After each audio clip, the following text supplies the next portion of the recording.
That's the hardest thing I've ever had to do, um, because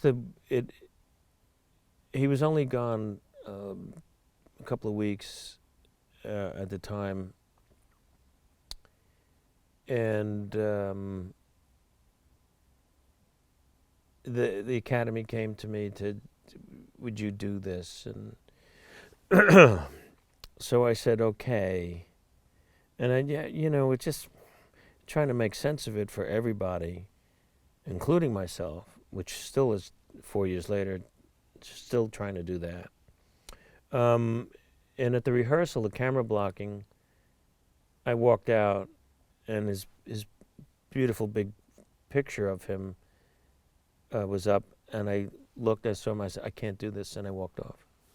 I couldn't talk. And I regrouped, and I came out, and I got through it. And then next day is the Emmys. Now, 700 Sundays was nominated, and it's the category right before I have to come out and do the right before In Memoriam, and we lose. So now they come in to get me, and I'm not happy no matter what. And I've got my my heart's broken for my friend, and now I'm just, the award meant nothing at that point, but I still was pissed.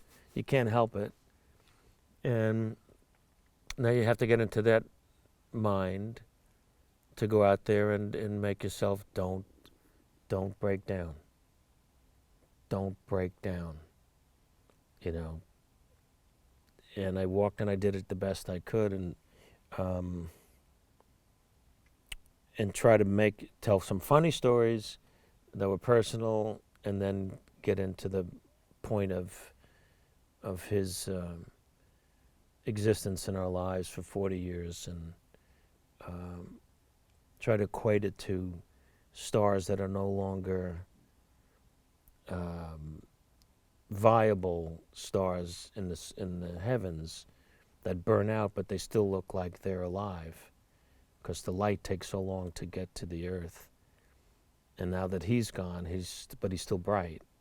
So that was the metaphor, and it was just excruciating to get through.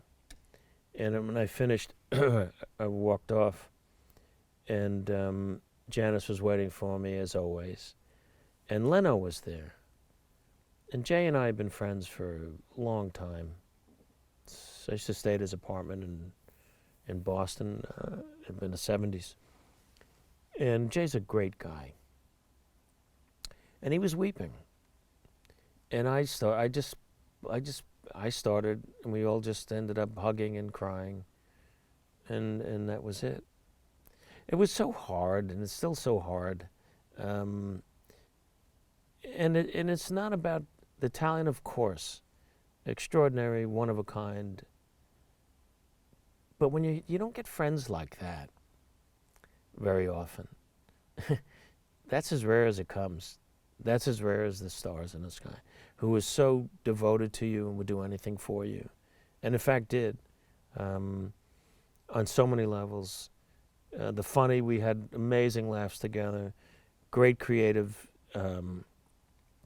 times, of course, at the shows and all the different other shows we did together, appearances. But it was when the phone rang and it was him, and we could go off, and then we were two jazz men. Then we got new horns, let's try them out, let's see what. No, the fun of watching some of those opening monologues with the three of you at the top of Comic Relief, where it's so clear that you guys were delighting in derailing this purpose because you were having so much fun. Well, he was an amazing anarchist. He could just, it was the bridge on the River Kwai, and he was blowing up the bridge all the time, But we'd come out on the Tonight Show together when we were, plugging something together, or we went on Friends together. But he was my pal, and that loss is still that's when, you always feel. I'll always feel that, Grateful for all the great times we had together, for all the smiles I still get when I think of him, and feel him around me sometimes. But that was the single hardest thing I ever had to do.